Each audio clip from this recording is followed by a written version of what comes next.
Ok, bon, ben encore une fois, merci d'être là. Hare Krishna. Euh, je voulais vous remercier de participer. Euh, Disons que dans le cadre de l'espace Bhakti, ça se trouve être la première fois qu'on fait un séminaire. Ça va faire. Disons que l'histoire de l'espace Bhakti remonte à quelques années déjà, mais depuis un an, maintenant, un an et demi, on fait toutes les 2 semaines, on fait des kirtans. Puis on pensait que c'était une opportunité d'offrir notre premier séminaire. Ça s'intitule La perfection du yoga, comme vous le savez. Ça va s'étaler sur 5 semaines, plus ou moins un mois. On va faire ensemble 5 conférences. Je dis conférence, c'est plus, y a pas, c'est plus comme un échange. Vous êtes le bienvenu à partager tout ce que vous avez envie de partager, poser des questions. Donc ici j'ai mis les dates pour ceux qui voudraient essayer de mettre à leur agenda. Aujourd'hui c'est la première, le 5. C'est un séminaire qui se fait de façon progressive. Il y a comme un fil conducteur. Malgré tout, on peut assister à n'importe quelle des conférences et quand même, tirer profit. Donc ça c'est le titre des différentes sessions. Ok. Donc aujourd'hui, ça s'intitule La réalité virtuelle. Pour le séminaire, on s'est basé surtout sur les enseignements tirés des enseignements védiques, principalement la Bhagavad Gita, vous allez voir. Les Yoga Sutras également, qui sont un très précieux guide dans notre pratique du yoga. Ça nous guide à tous les, si je peux dire, à tous les pas dans notre poursuite de la réalisation spirituelle, les choses à éviter, les choses à faire, les obstacles. Et vraiment, dans tous les détails, c'est quoi le processus interne d'une personne qui s'engage sur la voie du yoga. Donc c'est vraiment intéressant. On va tirer aussi quelques ressources du Yoga Sudra. On va en parler plus à la 3e semaine. Évidemment, on s'est aussi basé largement sur les enseignements de Srimad A.C. Bhaktivedanta Swami Prabhupada, qui a de façon très éloquente, traduit les écrits védiques de la langue originale vers l'anglais. Donc, je vous introduis à la première semaine, on va discuter de la réalité virtuelle. Donc, je me demandais si déjà le titre, si parmi vous ça vous inspirait quelque chose. Qu'est-ce que ça pourrait dire pour vous, la réalité virtuelle? Vous avez déjà rencontré ça quelque part? La réalité virtuelle, ça vous. Je pense que virtuelle, ça vous. C'est qui est pas réel, en fait. La fausse réalité. Ouais, exactement, la réalité virtuelle, ouais. La Matrix. La Matrix, effectivement, pour les adeptes du cinéma. On va en discuter d'ailleurs. Donc effectivement, ce serait une réalité qu'on pourrait percevoir, mais qui ne serait pas exactement ce qu'on pense qu'elle est. Non? Donc cette pensée-là, en fait, est à la base même, en fait, de la pratique du yoga, en fait. C'est un peu ce que je pourrais dire, le préliminaire philosophique. Hein? C'est comme la base sur laquelle on s'appuie pour se lancer dans la pratique du yoga. C'est la proposition selon laquelle le monde où nous vivons n'est pas exactement tout ce qu'on peut connaître. N'est-ce pas? Donc on va essayer de bien s'établir dans cette proposition, ok? Ensemble, aujourd'hui? Est-ce que le français, ça va pour toi, non? Oui. Ok, excellent. Super. D'habitude, les hispanophones, ça va, le français. Donc, je vais vous commencer avec une citation assez célèbre. La plupart d'entre vous la connaissez déjà. Et puis, quelqu'un voudrait la lire? À l'instant de la mort, l'âme prend un nouveau corps, aussi naturellement qu'elle est passée. Dans le précédent, dans l'enfance, à la jeunesse, puis à la vieillesse. Ce changement ne trouve pas qui a à la conscience de sa nature spirituelle. Intéressant, non? Donc, les tout débuts des enseignements de la Bhagavad Gita. Je crois que vous connaissez déjà un peu, vous connaissez la Gita, non? Vous m'avez dit que vous avez lu. Ça commence plus ou moins de cette façon-là. C'est ce que, en fait, plus ou moins dans la Bhagavad Gita, ce qui sont expliqués, c'est 18 formes de yoga, en 18 chapitres. Ils ont tous un nom différent.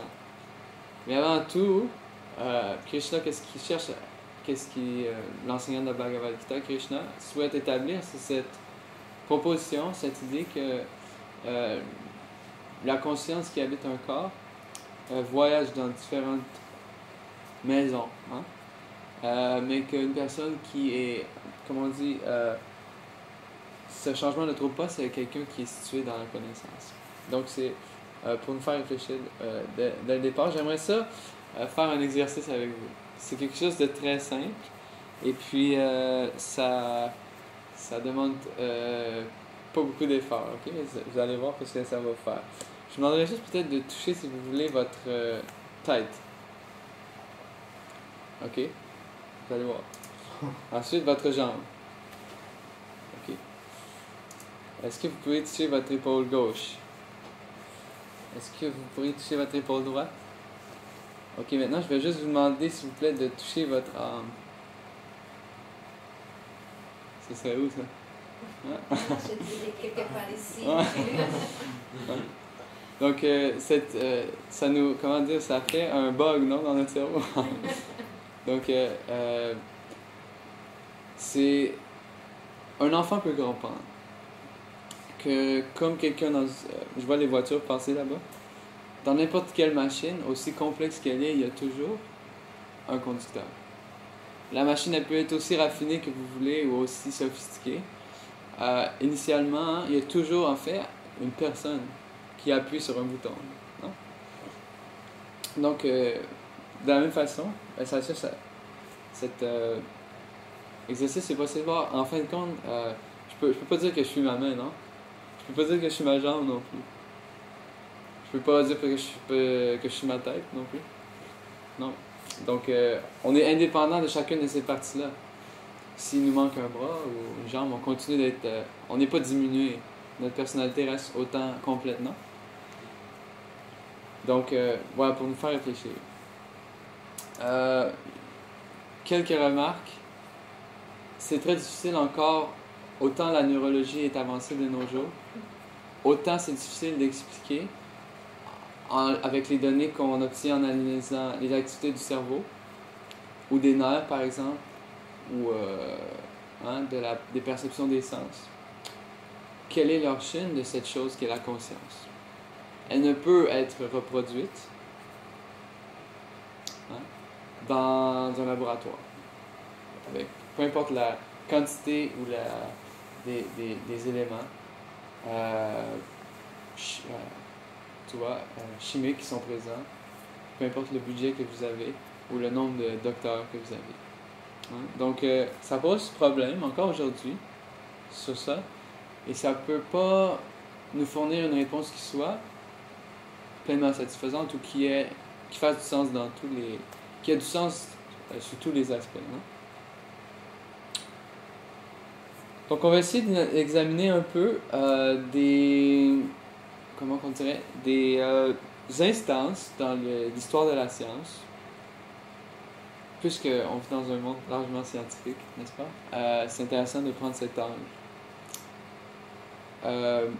On va examiner quelques cas, si vous le voulez bien, des observations qui, dans différentes circonstances, différents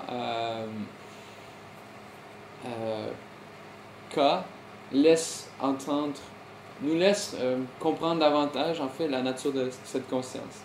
Vous me suivez? Je vais décrire avec vous un phénomène qui est observé depuis la nuit des temps, mais qui est de plus en plus répandu. certains d'entre vous ont entendu parler des NDE. Des quoi? Donc, les NDE, en fait. Expérience hors du corps. De mort. Là. Near Death Experience en Near anglais. Death En français, c'est EMI. Expérience de mort imminente. Ça signifie des expériences où l'observateur se trouve à être en dehors de son corps. Au moment, par exemple, où le cœur arrête de battre. Ça arrive dans les arrêts cardiaques ou dans des choses semblables. Ici, la définition, hein, connue depuis l'Antiquité, n'est-ce pas? Donc, c'est un phénomène qui n'est pas nouveau. Hein, c'était déjà connu. Fréquent avec le progrès de la réanimation. Donc, ça arrive de plus en plus souvent parce que, disons, les secours extrêmes pour les personnes sur le point de mourir, en fait, sont plus sophistiqués qu'auparavant. Qui inclut une décorporation. Hein? Donc, un fait de ne pas être situé à l'intérieur de son corps, auquel on est habitué. Et puis, dans les témoignages, en fait, qui existent par centaines, il y a ce phénomène d'un tunnel qui est présent, n'est-ce pas? N'est-ce pas un classique, ça? Le tunnel, non? Donc, à moins que tout le monde ait le même rêve, c'est quelque chose qui est, comment dire, qui est... Inexpliqué. Bon, on va essayer davantage de l'expliquer, si tu veux, ensemble. Donc, ce qu'on appelle les NDE. J'ai même eu l'expérience de lire un livre. Peut-être que vous avez connu Bernard Werber. Oui? C'est un auteur français, en fait. Puis il avait écrit un livre qui s'appelait Les fourmis. Les fourmis, effectivement. Mais il y avait une autre série par la suite. Il y avait une encyclopédie de savoir aussi. Ouais, en fait, ça c'était venu à la fin de la série. Ça fait commencer avec les Thanatonautes. Thanatos signifie mort.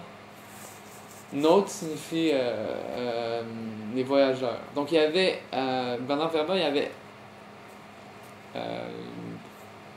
il avait élaboré sur cette hypothèse, ou sur ce phénomène-là, et avait construit toute une histoire, en fait. C'était des gens qui consciemment frôlaient la mort, en fait. Se mettaient dans des états de mort artificielle et partaient pendant 10 secondes, ou 1 minute, ou après 5 minutes, ou après pendant 15 minutes, ou une demi-heure.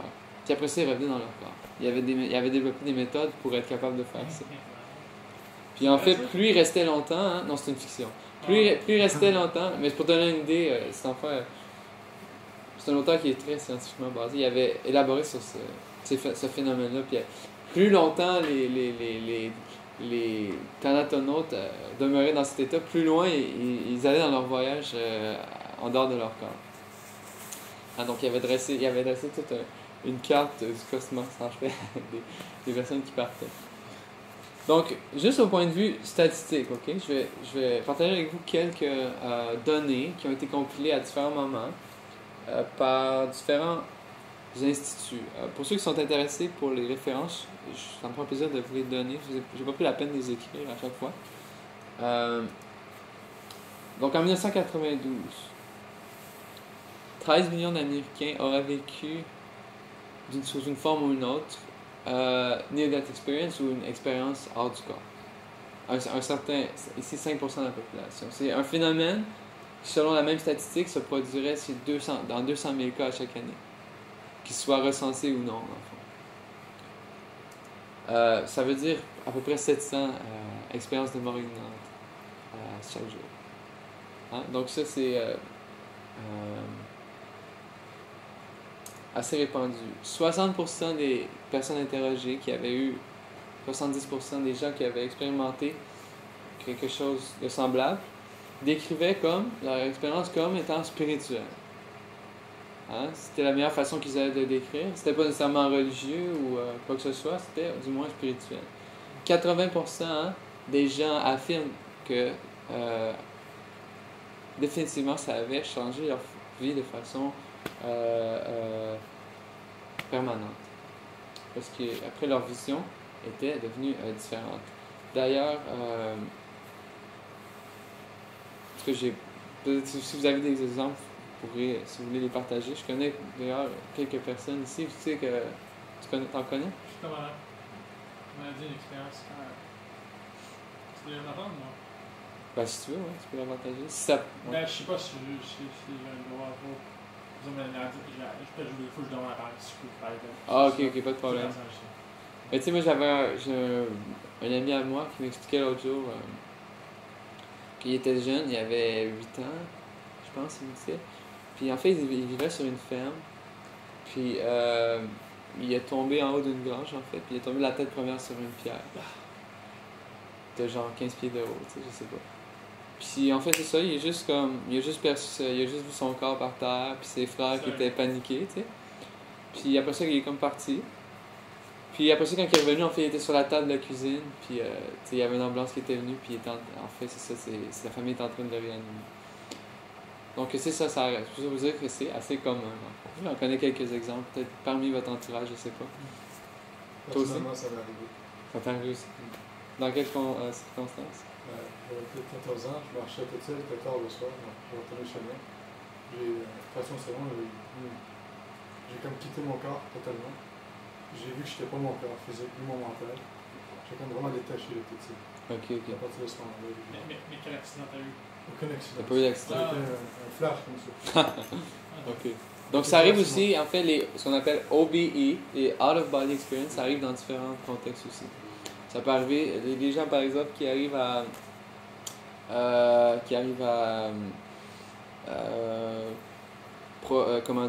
provoquer en fait ce qu'on appelle des rêves astraux, des rêves conscients, qui arrivent en fait à se promener en fait dans une forme subtile en dehors de leur chambre. T'sais. Ils peuvent faire ça à volonté. Donc c'est comme ça. Donc je voulais dire quelques autres statistiques dans le milieu de la médecine. L'étude en 2005 montre que 59% des docteurs, des médecins, tu vois, de ceux qui sont plus ou de près ou de loin impliqués dans les traiter des patients, des maladies ou des personnes qui sont sur le point de mourir, 59% de cette classe de personnes croient dans une forme ou une autre à la vie après la mort. Je mets entre guillemets. C'est beaucoup plus élevé que que les statistiques dans n'importe quelle autre discipline du monde scientifique, par exemple. Ce serait intéressant de voir, par exemple, parmi les infirmières aussi, ou parmi des professions semblables. Il y a tellement de cas, ils ont tellement vu de choses se produire en temps réel, donc certainement ils ont une opinion là-dessus. Donc, ce serait intéressant de voir ça.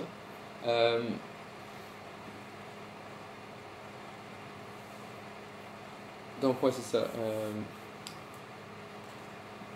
Donc, voilà, dans le milieu de la médecine aussi, oui, c'est ça, c'était un docteur, en fait, qui, à Montréal, dans le milieu des années 70, était en contact avec Srimad A.C. Bhaktivedanta Prabhupada. Et puis qui disait, je suis cardiologue de profession, et en fait, je suis, pour une raison ou une autre, persuadé que si quelque chose se produit lorsque la personne cesse de vivre, en fait, il y a un changement qui s'opère, puis je voudrais faire des études dans ce domaine-là. Donc, il y a des études qui sont déjà en place. On peut les explorer. Singh? Non, Dr. Singh. Non, c'était un Canadien, j'oublie son nom. Donc, je voulais juste vous donner avec vous quelques exemples assez marquants dans ce domaine, ok? Souvent, ce qui est relevé dans le cas de ce qu'on appelle les NDA, ce serait la subjectivité de l'expérience. Ou dire, cette personne, elle est en train de décrire quelque chose que seulement elle a vu, n'est-ce pas? Ou qu'elle pourrait décrire seulement de son propre point de vue. Je vais juste explorer avec vous au moins 2 exemples qui ont été compilés dans un livre qui s'appelle The World as Virtual Reality par Sadaputta, un auteur dans le domaine de la science, qui a compilé des dizaines de cas et qui explore tous ces cas-là et sous différents angles vraiment intéressants. Donc, en passant pour ce qui est des contenus supplémentaires, vous avez juste à me demander, moi, comme par exemple, ça me ferait plaisir de vous envoyer ce livre-là. Ça s'appelle The World as Virtual Reality. C'est vraiment intéressant. Ok, je vous donne un exemple. C'était à l'hôpital de Seattle, une patiente, Maria, était en fait rescapée d'un arrêt cardiaque. Ok. Elle était interrogée par sa travailleuse sociale qui s'appelait Kimberly. J'ai oublié exactement les détails. C'était, je crois, quelque part dans les années 90 ou 80. En fait, ce qui est arrivé à cette patiente, ce qu'elle a décrit, c'est qu'elle était... elle a subi un arrêt cardiaque et puis elle s'est vue en fait sortir de son corps. Elle s'est vue aller à l'extérieur en fait de l'hôpital où elle se trouvait. Et puis, à un moment donné, elle flottait à l'extérieur du building. Vous me suivez? Selon son témoignage, au moins. Et puis, c'est sa travailleuse sociale, Madame Kimberly, qui l'interrogeait, puis qui demandait les détails. Elle lui avait raconté, en fait, que elle se rappelait clairement que sur un des étages de l'hôpital, sur la rampe du balcon, en fait, il y avait un soulier de tennis. OK? Qui était juste là, sur la rampe. Puis en fait, la travailleuse sociale en fait, avait pris cette information-là, puis avant que plus de temps s'écoule, en fait, elle avait été faire le tour du bâtiment. Puis à un certain étage, peut-être au 3e étage, elle a vu en fait sur le balcon une chaussure en fait qui était sur la rampe. En fait, cette chaussure, on aurait pu la voir seulement soit si on était à l'intérieur de la chambre, ou si on était carrément à l'extérieur du building et qu'on flottait, en fait. Donc ça, c'est une instance. Il y en a beaucoup comme ça. Je vais vous donner quelque chose qui a beaucoup de répercussions. C'est le prochain cas. Donc, ce qui est déterminant dans les NDA, et ce qui semble contrevenir à la conception moderne centrée sur la combinaison des neurones, c'est le fait que dans les NDA, il y a une présence d'une perception qui opère à un moment où le cerveau n'est pas alimenté en sang. Voilà, vous voyez, en oxygène. Ce qu'on appelle perception extraneuronale. Et c'est ce qui vient en fait mettre en question en fait la théorie établie de la conscience générée par l'organe du cerveau. Donc un exemple assez marquant. Donc c'est l'exemple, puis ça a été corroboré, donc on va le voir ensemble. Boston Center for Blind Children. C'était un événement qui se déroulait, encore une fois, je vous donnerai les références, mais je crois que c'était dans les années 70 ou 80. Bradboro, un enfant aveugle de naissance. Donc on comprend par naissance que ni physiquement, tu vois, à travers ses yeux, ni même à travers ses rêves, il n'avait jamais décrit, qu'il n'avait jamais rien vu en fait de sa vie. Il n'avait pas de concept de qu'est-ce que c'était que de voir quelque chose, n'est-ce pas? Ni les couleurs, ni les formes, là. Et en fait, à un âge de 8 ans, il était vraiment gravement affecté par une forme de pneumonie, ou à moins que ce soit la typhoïde, j'oublie.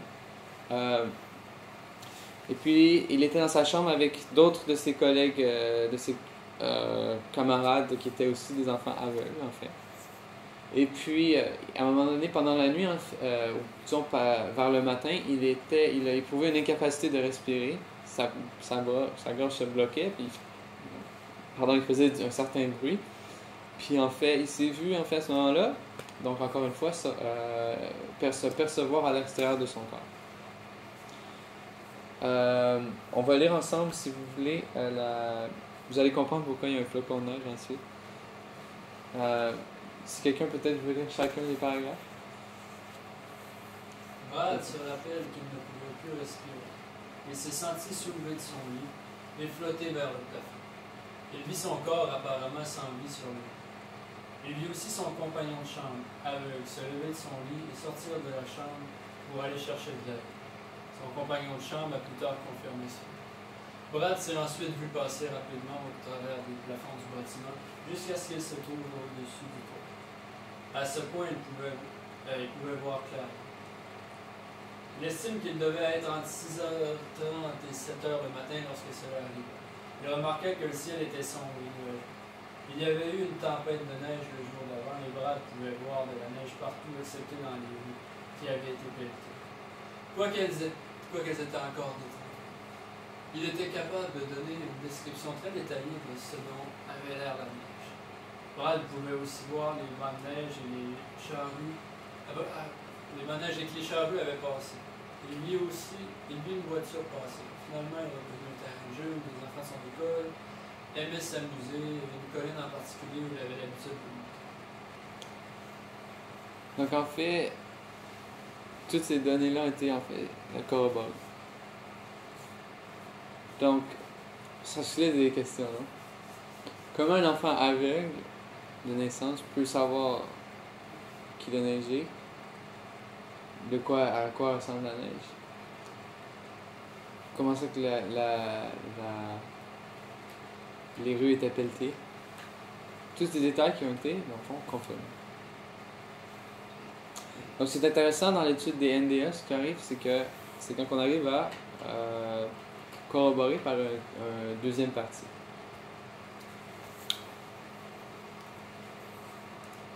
Qu'est-ce que ça nous laisse entendre? Qu'est-ce que ça signifie pour nous dans la perfection du yoga? Dans ce séminaire. C'est pour établir quelque chose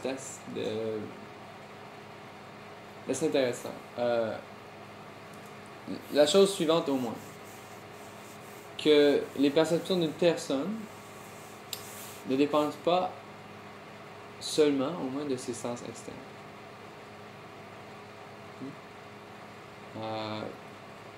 Du moins pas seulement. Ça démontre que les perceptions peuvent se produire sans l'aide, en fait, de ce qu'on pourrait dire comme les sens, n'est-ce pas? Que la conscience, n'est-ce pas, ou l'observateur, la personne qui est consciente des sensations du corps, possède un pouvoir de perception indépendant. Ça peut se produire sans l'aide du corps. Du moins selon ces exemples qu'on analysait, non?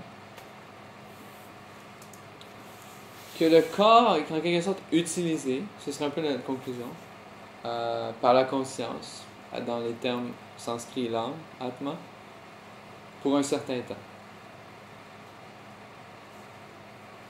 Ce sont des conclusions qu'on peut tirer, de façon assez sécuritaire de ce témoignage. Hein? Donc là où on en vient, en fait, c'est que cette réalité de cette particule de conscience, cette unité de conscience, qu'est-ce que c'est exactement? Si ça peut exister indépendamment du corps, ça veut dire quoi? Ça veut dire que c'est pas généré par le corps. Non? C'est-à-dire que c'était là si ça existe après le corps, quand le corps cesse de fonctionner, est-ce que c'était pas là avant aussi? Donc, c'est un verset que je voulais partager avec vous, c'est aussi tiré de la Bhagavad Gita.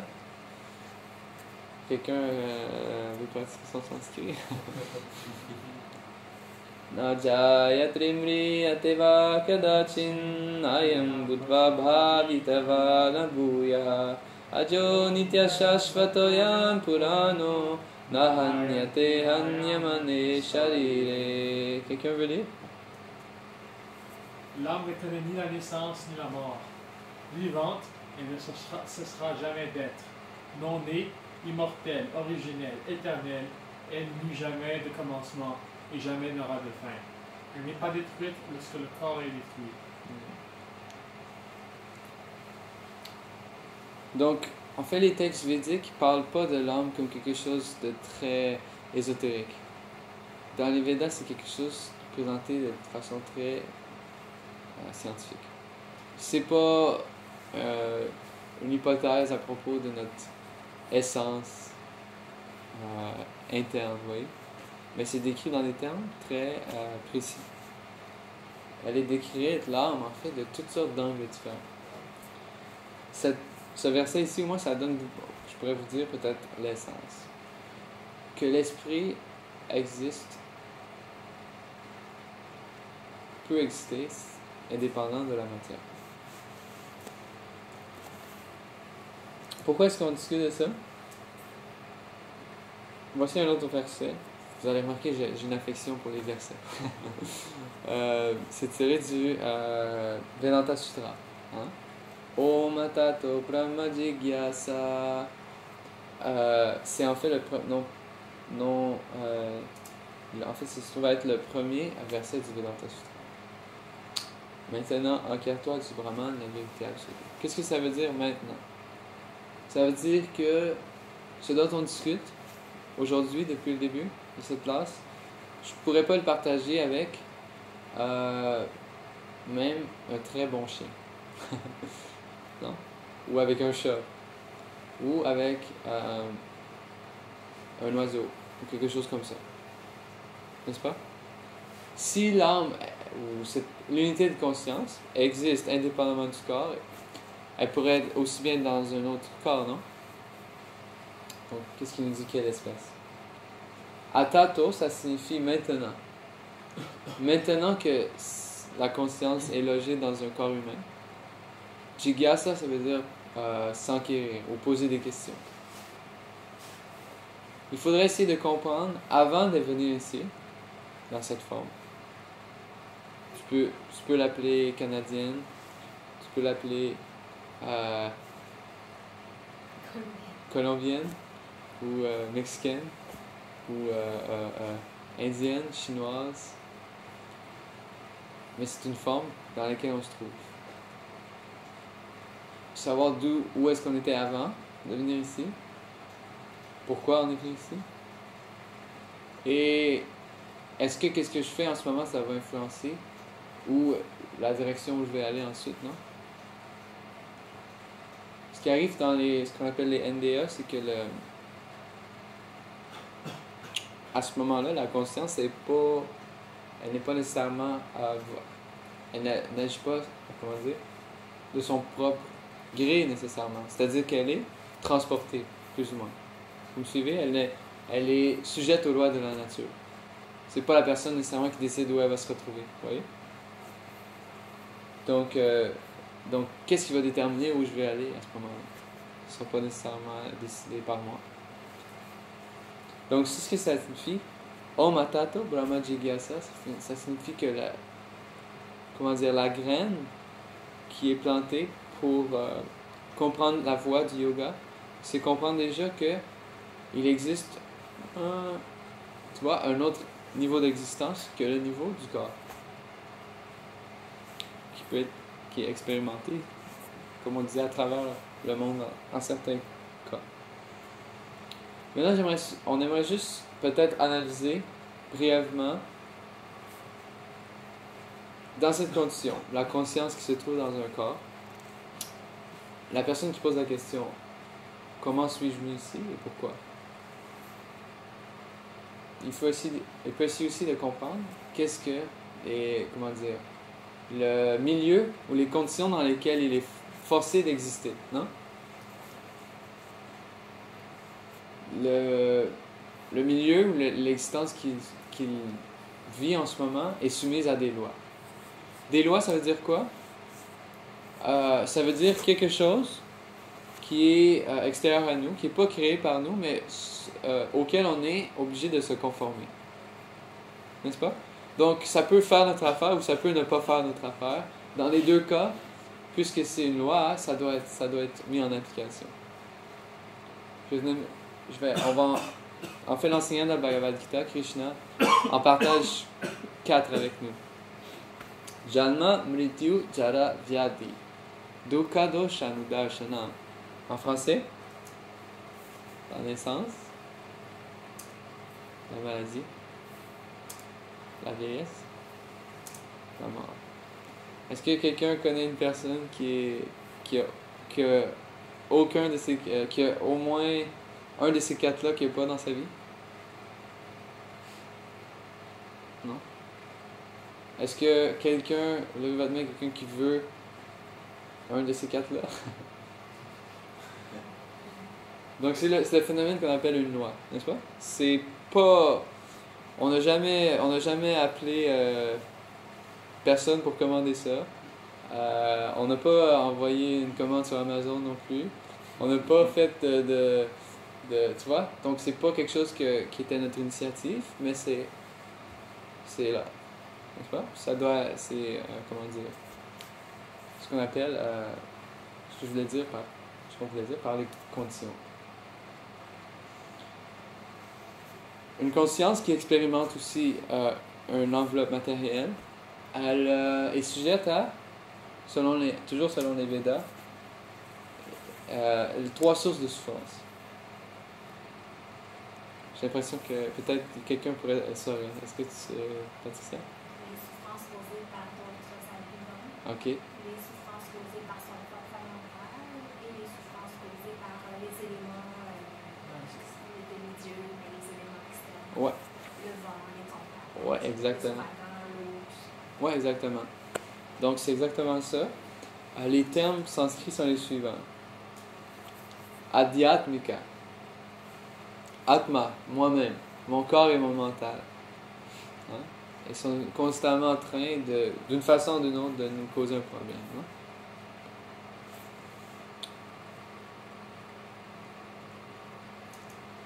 Adibautika. Bhuta ou Bauta signifie les êtres.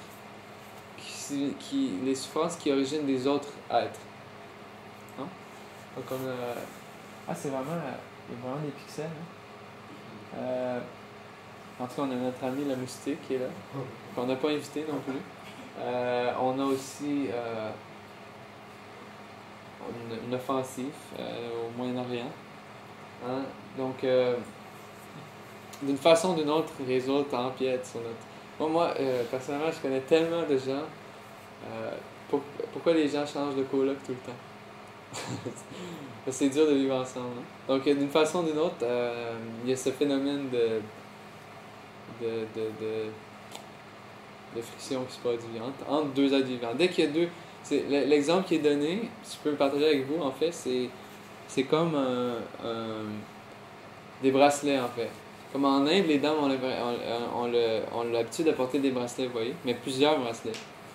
Puis, à un moment donné, il y avait une dame qui était en train de faire un travail, en fait, elle était en train de moudre une pâte. Et puis, il y avait des invités dans l'autre pièce. Mais, en fait, il y avait des hommes dans l'autre pièce, puis elle aurait aimé mieux ne pas être reconnue, en fait. Puis quand elle faisait sa pâte, en fait, ses bracelets, ils frappaient ensemble.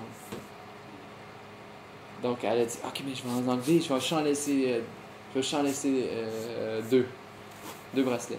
Là, quand elle faisait, il y avait encore un clic, en fait. Puis là, elle a dit, mais non, mais je vais juste en laisser un, dans le fond. Puis après ça, elle continuait son ouvrage, en fait, mais ça faisait plus de bruit. Donc, il n'y avait plus de danger, il ne pouvait plus l'entendre de l'autre côté. Donc, en fait, de cette histoire-là, on peut apprendre que dès qu'il y a au moins deux personnes dans un endroit, il va y avoir du bruit. Il va y avoir, des collisions. Hein? Au moins, s'il y a une personne, non, mais déjà, s'il y a au moins deux personnes, c'est certain. Donc, c'est ce qu'on pourrait appeler adibauté, quoi. Finalement, tu as mentionné, Patricia, Adidaivika. Daiva means les forces supérieures.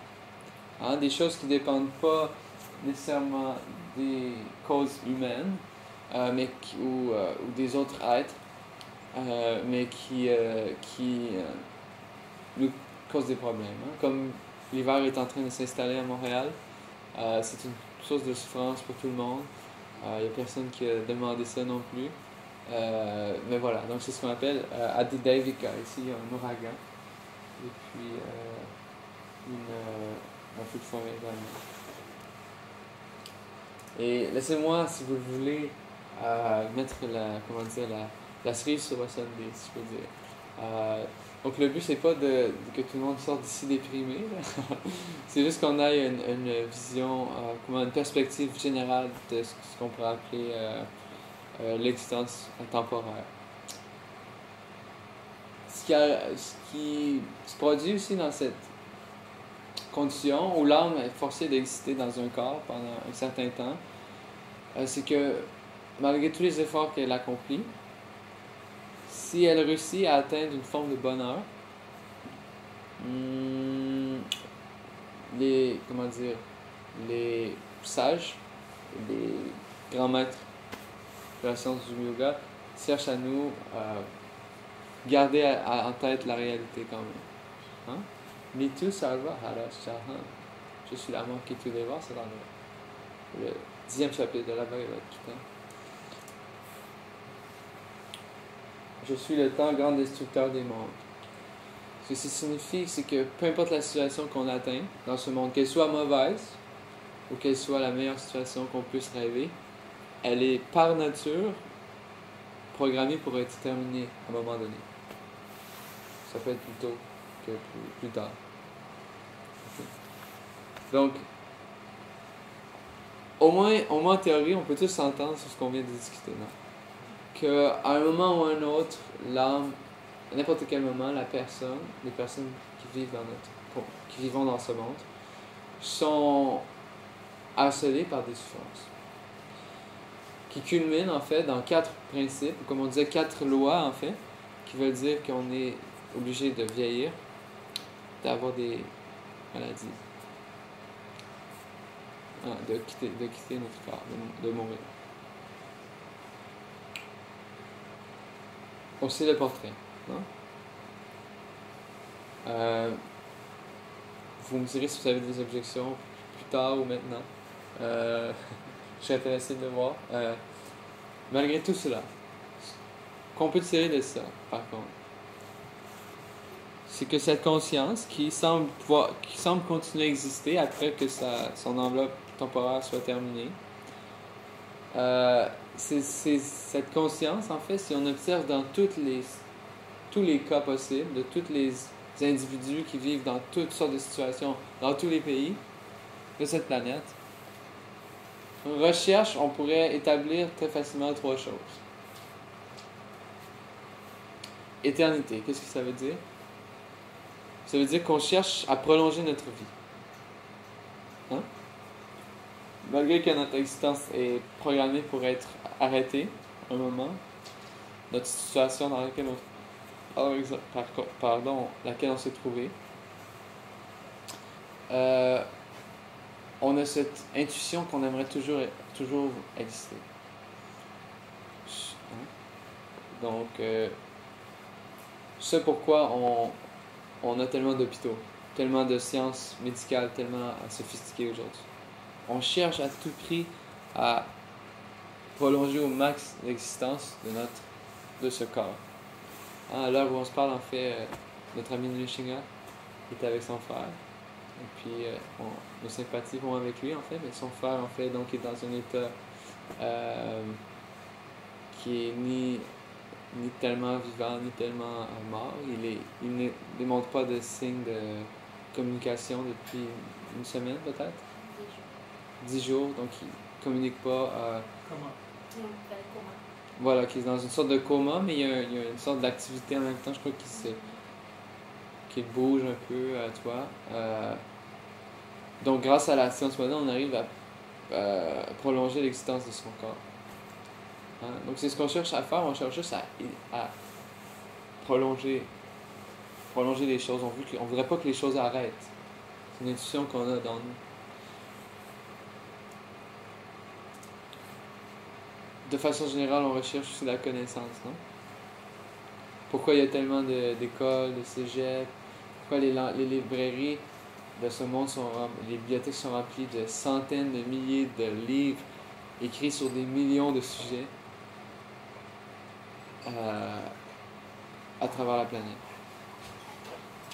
Je pourrais dire cette passion, carrément, ou cet enthousiasme pour connaître les choses, découvrir des choses que Au départ, on n'aurait pas connu.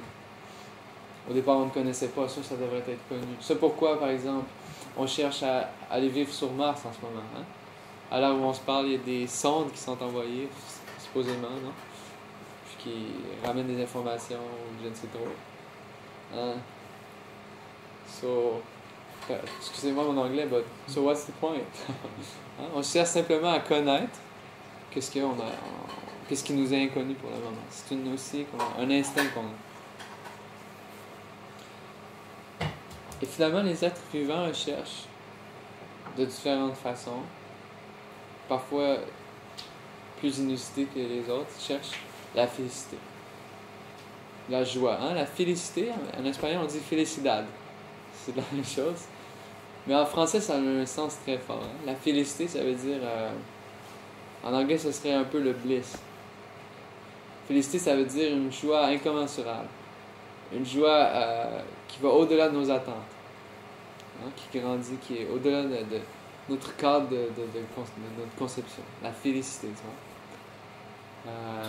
J'écris la joie. C'est pour... L'allégresse. Allégresse, ouais, c'est ça aussi. Allégresse, toi. Ouais. Allégria. Pourquoi il y a tellement de chaînes de télé, de bars sur la rue Saint-Laurent, ou de théâtre en face? Hein? Ou de karaoké, ou de restaurant, ou de centre d'escalade, ou de... OK? Pourquoi toutes ces choses-là existent? En fin de compte, si on analyse, aucune de ces choses-là ne donne un bénéfice à la conscience. Si cette conscience-là va changer d'endroit après celle-ci, ça ne va pas changer grand-chose que tu sois été au restaurant ou non. Mais cette conscience-là, elle cherche ce plaisir, cette félicité. Ce moment, on peut se dire « Wow, je suis complètement heureux maintenant. » Ça aussi, c'est une intuition qu'on a. C'est quelque chose qu'on voudrait naturellement, mais qu'il faut faire tellement d'efforts, il semblerait, pour obtenir. Mais quelque chose qui est pourtant naturel.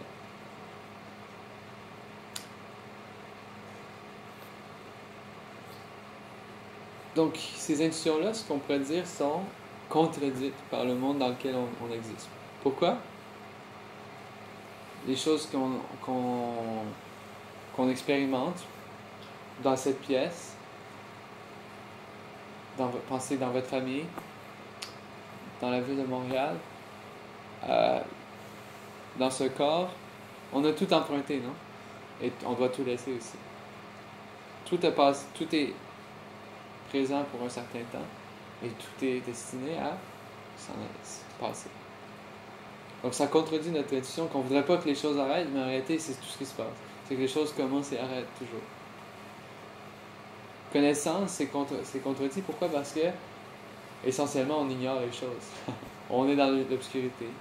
On ne sait pas lire, on ne sait pas écrire, on ne sait pas dans quel pays on vit, c'est quoi la planète. Hein? Par essence, ou par défaut, si je peux dire, on est dans l'ignorance. Troisièmement, félicité.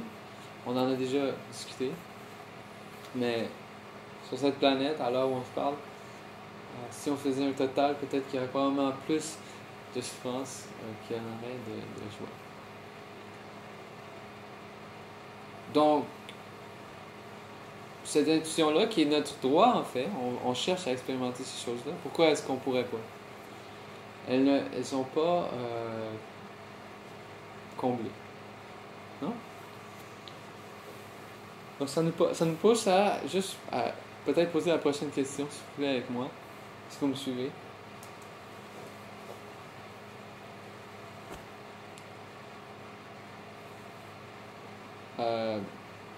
Où est-ce que je vais pouvoir expérimenter ça? Si moi, par exemple, je vous donne un exemple, j'ai déjà donné cet exemple. Si j'ai soif, d'ailleurs j'ai soif, en tout cas. J'ai un verre ici, en tout cas. Si, regarde, C'est un bon exemple. J'ai soif, non? D'une façon ou d'une autre, son analyse, il y a une solution à ce problème, non? Si le problème existe, ça veut dire que dans ce monde, il y a une solution. Ok, je vais dire de cette façon-là. Dites-le moi si vous n'êtes pas d'accord. Dans le fait que la soif existe, il y a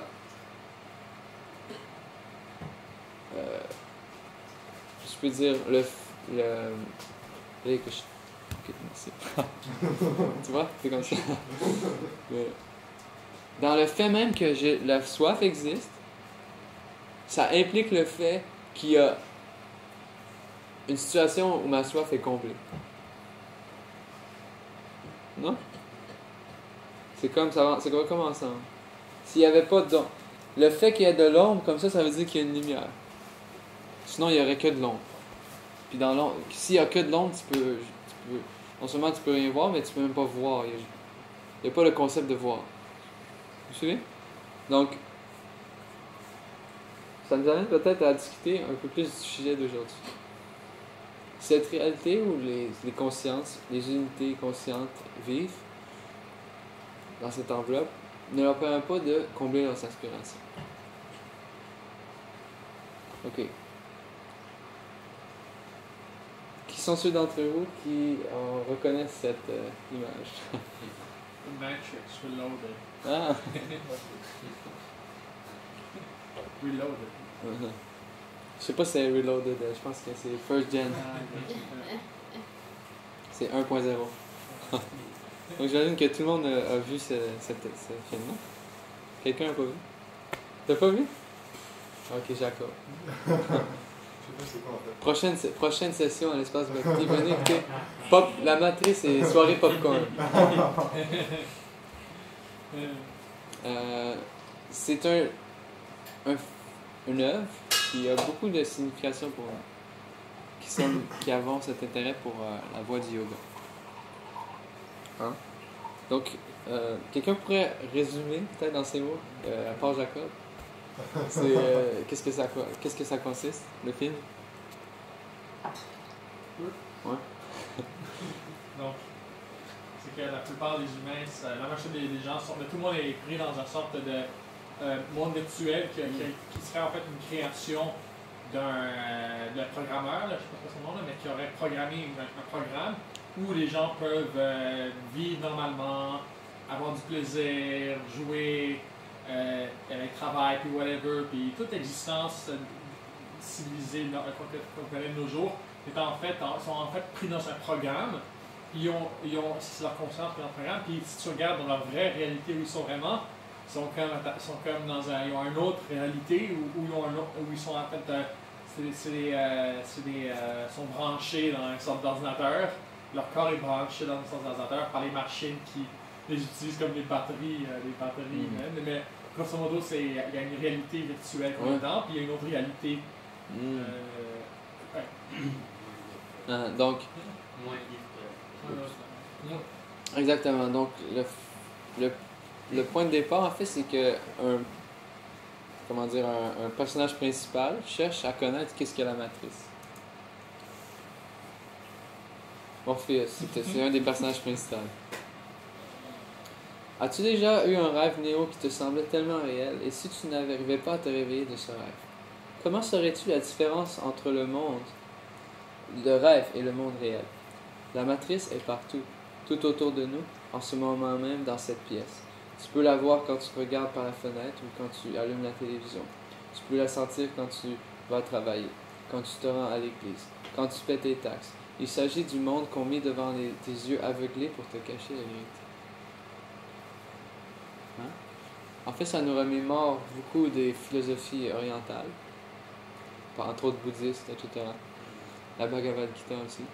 Ça nous remémore aussi la philosophie, par exemple, de Descartes, qui avait dit qu'en théorie, je pourrais simplement être complètement sous l'emprise d'une personne qui cherche à me tromper et qui aurait construit en fait un appareillage pour que tout ce que je perçois en ce moment, ce soit simplement une complète illusion. C'est en théorie un point qu'on peut admettre, que peut-être c'est comme ça. Donc, ce que ça nous cherche à questionner, c'est est-ce que cette réalité serait en fait tout ce qu'on peut connaître? Ou est-ce qu'il n'y a pas au moins peut-être une possibilité qu'il y ait quelque chose de supplémentaire? Ça nous amène à parler de ce qu'on appelle l'exemple du rêve.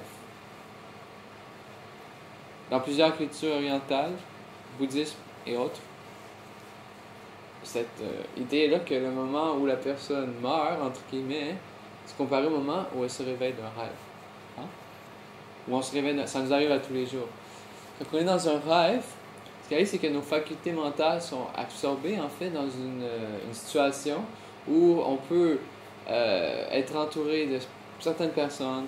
On peut aussi aller courir un marathon, où on peut voler dans le ciel, où on peut être entouré d'une famille, ou vivre au 18e siècle, peut-être, dans notre rêve. Et la seconde où, en fait, on se réveille, toute cette existence où on était persuadé de... Parce que pendant qu'on rêve, en fait, on n'est pas constamment en train de se dire « Ah non, mais ça, c'est pas ma vraie vie, tu sais. » N'est-ce pas? Pendant qu'on rêve, en fait, on accepte ce rôle-là, non? Donc, de la même façon, en fait, autant qu'on la conscience demeure dans ce corps, elle accepte son rôle. Elle se dit pas constamment « Ah, dans le fond, c'est pas ça ma vraie vie, c'est pas ça ma vraie vie, non? » Mais au moment de mourir, comme on a exploré plus tôt dans la classe, cette réalisation-là, elle arrive, elle est générée immédiatement. On n'a pas d'autre choix, puisque le fait est devant nous. Je vais devoir laisser ce corps, puis ce corps, en fait, c'est ce corps qui est relié à ma mère, à mon père, non? C'est pas moi. Donc, c'est comme ça toute une situation qu'on a créée pendant un certain temps. Peut-être le rêve de la nuit dure, 1 ou 2 heures, ça dépend. Peut-être que le rêve dans la journée dure plus longtemps, mais il garde la même qualité, non? Il va tout arrêter à un moment donné, complètement, en un petit laps de temps, instantanément, en fait.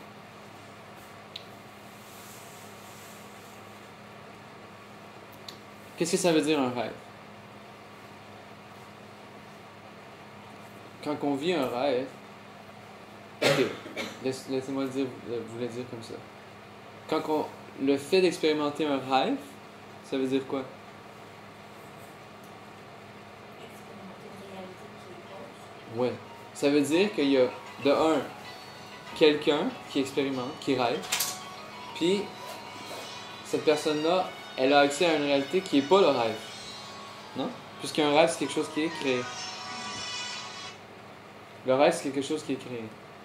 Le fait que tu dis « je rêve », ça veut dire qu'il y a une réalité aussi, comme tu dis. Non? Rêve, réalité, non?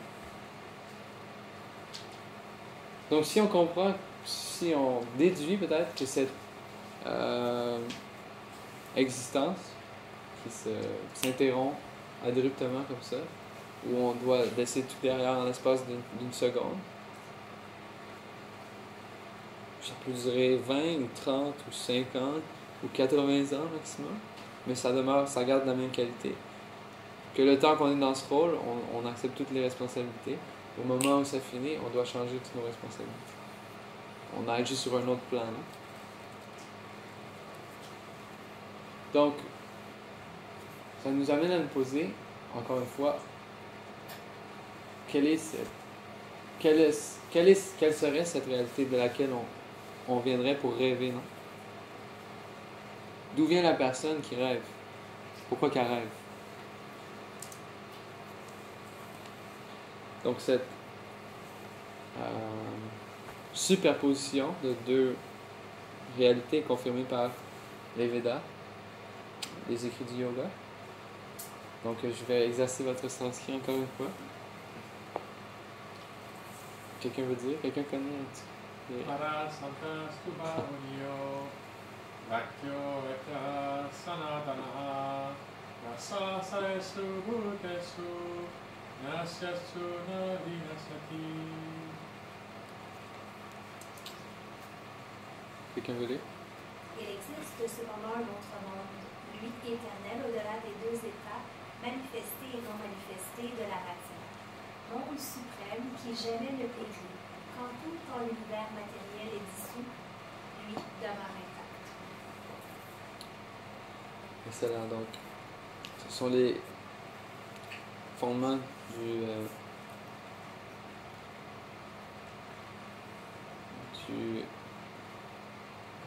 philosophie de l'Inde. Et c'est confirmé ici, si je peux dire, que le monde monde-vie fonctionne selon une règle, que tout est manifesté et détruit. C'est comme ça. Si on analyse, tout est comme ça. Maintenant, c'est l'hiver qui s'en vient. Donc, tout ce qui était généré pendant l'hiver va cesser d'être. Ça va recommencer encore. Donc, la seule différence, c'est qu'il y a des cycles qui sont plus courts, des cycles qui sont plus longs, mais ce sont tous des cycles. Hein? Ça fonctionne par une année.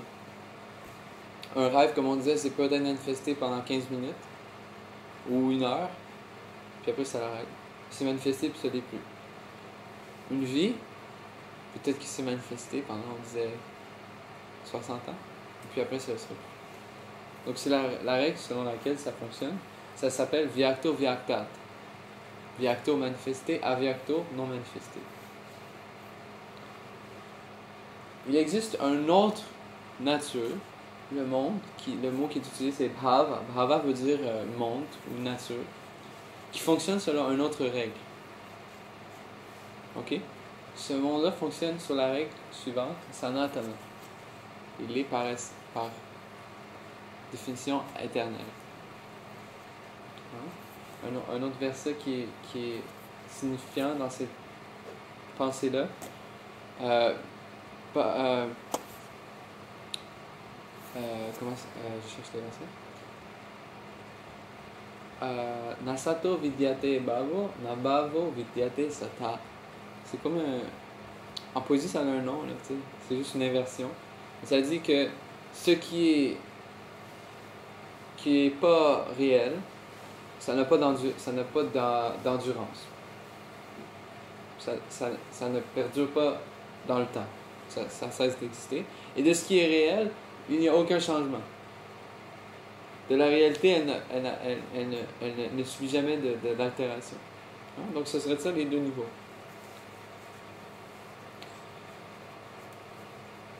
Donc, pour illustrer cette compréhension qu'on doit imbiber bien pour se situer déjà sur un bon point de départ pour comprendre davantage ou aller plus loin. C'est un exemple qui est donné par, donc, encore une fois, l'auteur de la Bhagavad Gita. Vous avez déjà vu ça, quelque chose comme ça?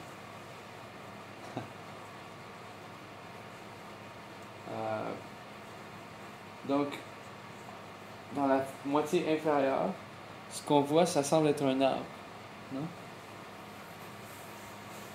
Ça a toutes les apparences d'un arbre, seulement ça se trouve à être par en bas, non? C'est-à-dire que les racines de cet arbre se trouvent au-dessus de ses branches. Cette situation-là est possible juste parce qu'à l'origine, il y a un arbre. Non? Si vous enlevez l'arbre, définitivement, il n'y aura pas de reflet en dessous. Vous suivez? Donc, c'est l'exemple qui est utilisé. Que Krishna enseigne. Que cette réalité que tu expérimentes, c'est un arbre, mais les racines se trouvent vers le haut. Les racines ne se trouvent pas dans ce monde, elles se trouvent quelque part d'autre.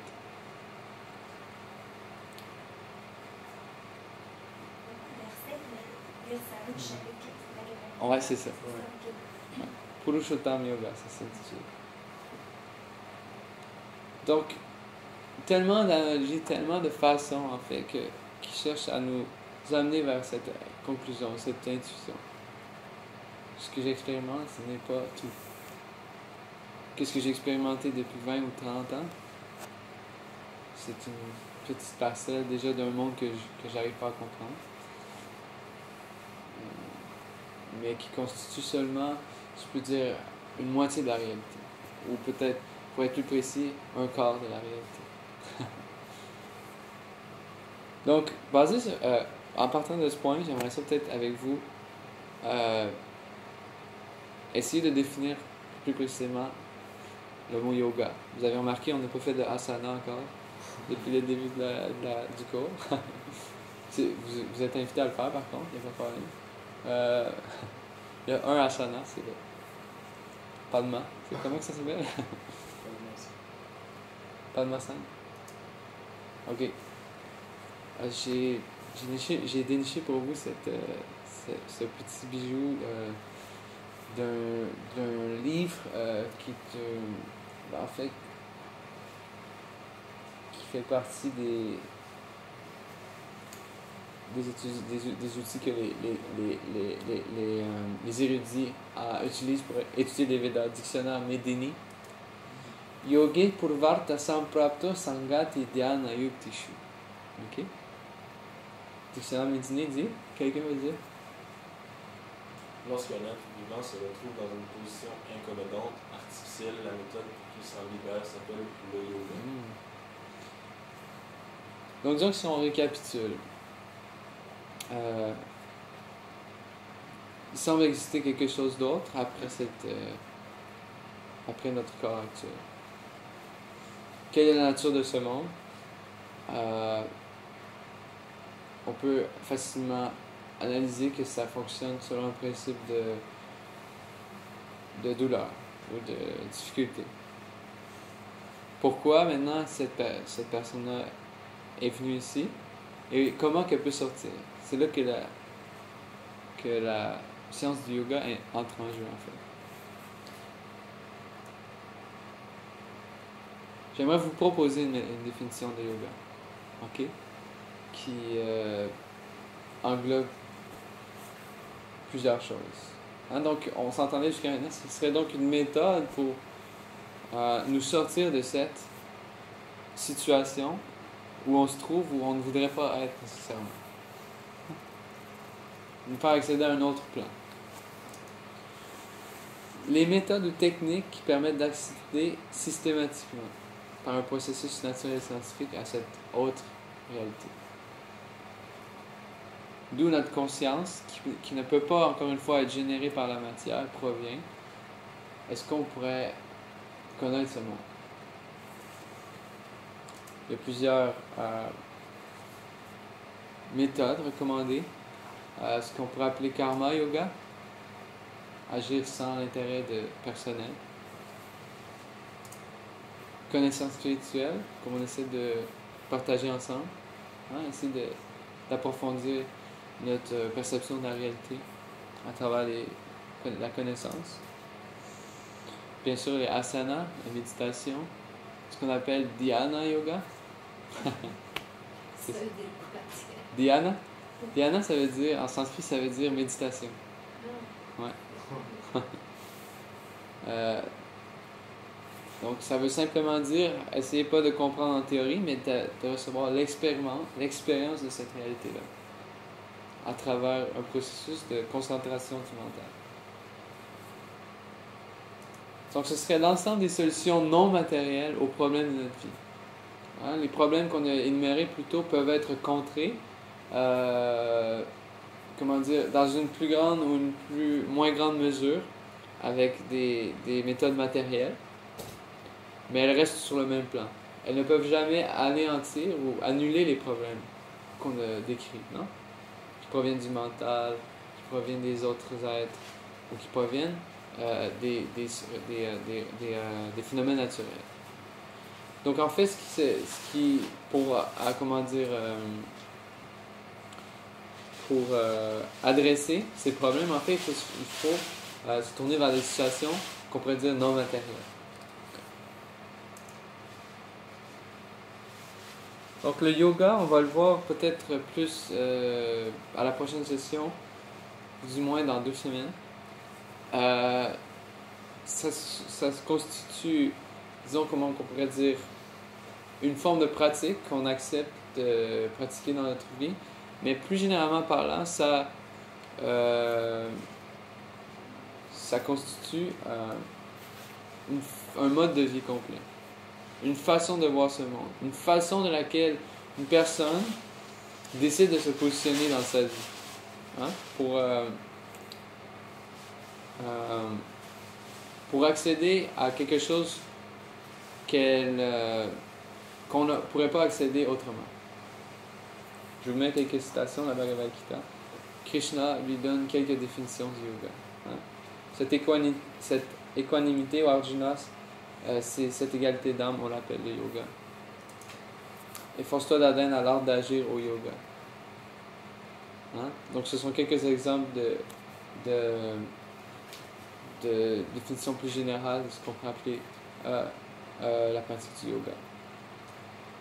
Donc ça englobe beaucoup de choses. J'aimerais peut-être pour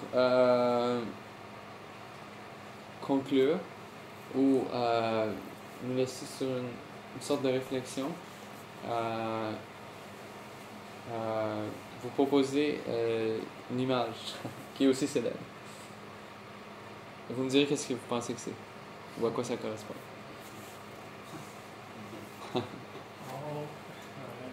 The ultimate test. Ah, le test ultime. You choose the red pill or blue. C'est quoi? Donc qu'est-ce que ça pourrait être, Jacob?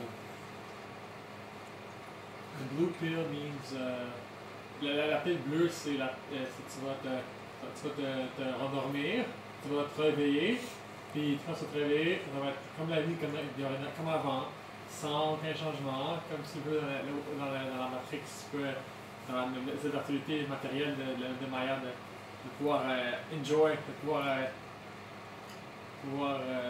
à l'infini. Okay, disons, il n'y a pas eu de changement. Il n'y a pas de changement. Puis la rue, c'est de rester enlightened, de rester éveillé, puis de comprendre cette réalité supérieure, puis de s'absorber dedans. Je sais pas si ça vous est déjà arrivé, par exemple, vous vous réveillez d'un rêve, puis il me semble que votre rêve était quand même pas mal plus agréable que qu'est-ce que vous avez à faire face, non? Il faut aller à l'UDN des fois, ou il faut... c'est comme... ça c'est juste la réalité. Puis ça, heureusement, je pourrais peut-être pas me réveiller de ce rêve-là immédiatement. Ça va prendre un peu plus de temps. Fait qu'à la place, je pourrais peut-être retourner dans mon rêve, non? Non? Donc c'est comme ça. Tamasi na Jyotirgama. Les Védas disent, nous invitent à aller vers cette réalité, vers la lumière. Non? Donc on pourrait, en théorie aussi, dormir éternellement. C'est une possibilité, non? Qu'est-ce qui nous empêche? Moi, je veux dormir. Personnellement, je rencontre plusieurs gens à travers de nos activités, quand on distribue la littérature, des choses comme ça. Puis, des fois, on dit « mais vous avez l'air bien, vous avez l'air de bonne humeur, c'est quoi votre secret? » Moi, je dors tout le temps. C'est comme... mais ça, c'est mon moment à moi, là, genre mes 12-13 heures dans ma journée où, en fin de compte, là, j'ai plus de problème, tu sais. Donc, en théorie, si vous voulez, cette alternative-là existe pour vous. Vous pouvez dormir autant que vous voulez, il n'y a pas de problème. Hein? Il y a juste un point avec ça, c'est que... quelqu'un pourrait dire? Mais le restant de la journée, 12 heures, il est content, mais les 12 autres heures, il est pas très content. Les 12 autres heures, mais il faut que tu deals avec l'autre rêve, que tu aimes peut-être moins dans le fond. Hein? Donc encore là, c'est l'analogie. J'allais mettre des désignations pour les deux médicaments, si on peut dire. Mais je les laisse à votre imagination.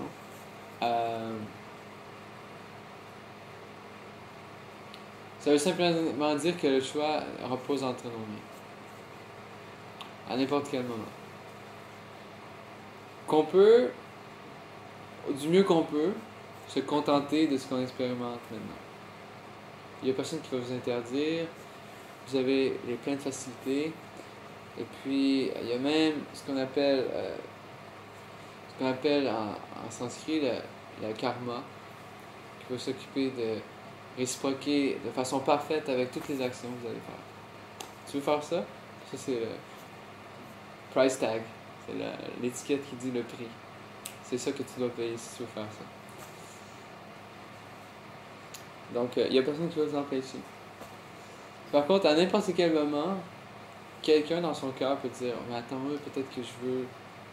Peut-être que ça me satisfait pas, ça. » Essayer d'oublier autant que je peux, jusqu'à temps au moment où je vais finalement mourir. Tout sera laissé derrière. Qui ça concerne, en fin de compte.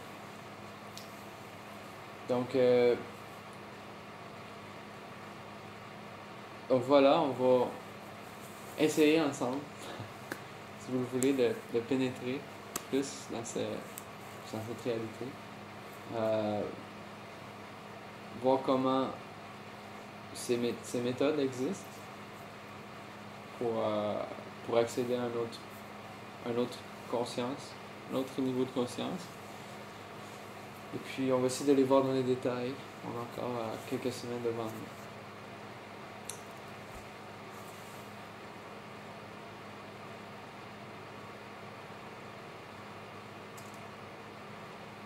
Donc vous êtes tous invités. Si ça ne convient à tout le monde, je voulais juste voir. J'ai peut-être que tu mets ça après. Et ce serait dans le fond le 7, ça se trouve à être mercredi. On pourrait se réunir la prochaine fois si vous voulez. Et à la même heure. J'ai déplacé, à l'origine c'était le 8. Ce sera peut-être pas possible à cause des disponibilités, mais y a-t-il quelqu'un qui ça contrevient à son horaire ou... On en reparlera.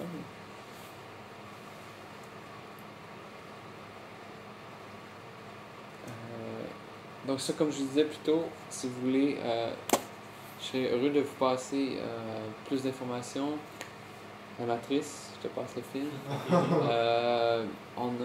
J'ai aussi un The World as Virtual Reality qui est une excellente œuvre. Je n'ai pas tout lu, mais je vous invite à me demander. Je peux vous le faire parvenir.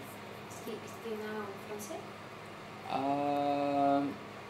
Je peux proposer quelque chose en français. J'allais en parler. Il y a un film qui pourrait t'intéresser qui s'intitule. C'est un neuroscientifique, je crois, de profession, ou peut-être biologiste. Je ne vais pas rien massacrer, je vous confirmerai plus tard. Mais Jean-Jacques Charbonnier, qui œuvre beaucoup à l'heure actuelle dans le domaine de la neuroscience et qui analyse beaucoup les codes de perception extraneuronale. Puis il y a un film en fait qui est basé sur ses recherches, ouais, puis qui s'intitule « Et si la mort n'existait pas ». Donc je pourrais te le faire parvenir, c'est quelque chose de vraiment intéressant aussi. C'est en français. C'est un film? Ouais, ben c'est comme un documentaire d'1 heure. Ouais. Donc, évidemment, c'est déjà tout un challenge que la plupart de la communauté scientifique n'est pas prête à accepter aujourd'hui, à l'heure où on se parle. Mais il y a amplement de preuves à l'heure où on se parle. Donc, je peux faire ça. Donc, si vous voulez, je vous partage plus de contenu. Aussi, on aura, normalement, on devrait avoir l'enregistrement de notre conférence ici. Vous allez pouvoir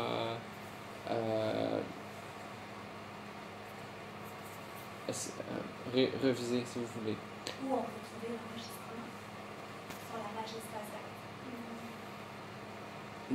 Non, c'est pour ça que je vous dis, si vous voulez, je vous le communiquerai. Peut-être qu'on va mettre des extraits sur la page. Autrement dit, si vous voulez l'audio ou la vidéo, je peux aussi vous faire parvenir pour ceux qui ont participé. Ouais, c'est ça.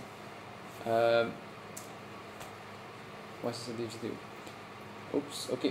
Donc, voilà, vous connaissez toute notre page Facebook. Donc, voilà, je voulais juste voir, est-ce que quelqu'un aurait n'importe quoi à partager, d'autres questions ou des commentaires. Vous avez beaucoup parlé déjà d'autres personnes. D'accord? C'est quoi le dictionnaire Medini? Faudrait regarder dans le dictionnaire. Je sais pas. C'est quoi ce dictionnaire-là? Je sais que c'est un dictionnaire qui analyse des termes sanscrits. Je dois avouer. Hein? Ouais, c'est quelque chose qui est utilisé par les acharyas, les maîtres prédécesseurs pour les traductions sanskrit, des choses comme ça, mais il faudrait voir plus en détail. De quand ça date ou qui est composé, je pourrais pas dire. Oui, pardon? Ça dérange-tu si on choisit la PL2? Celle qu'il faut oublier. Comme je te dis, tu as le choix à tout moment. Tu peux marcher en dehors de la clôture du Premaloka et toutes les options sont là. Tu as autant d'options que tu veux pour oublier.